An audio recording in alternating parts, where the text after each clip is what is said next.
Number 15. In which order does water pass through these structures in a plant? So let's draw a tree or plant or whatever. Well, trees are plants, so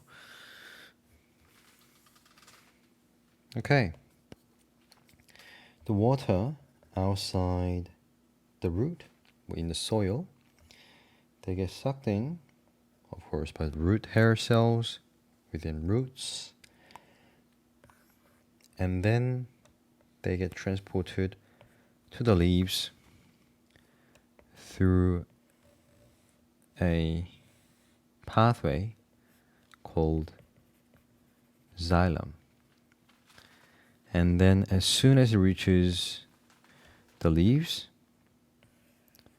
it's going to go into the leaves. The leaves have a layer called mesophyll layer. There are two types of mesophyll layers.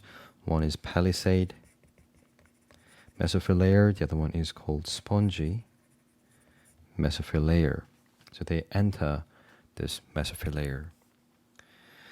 Hence, the answer should be D for this one.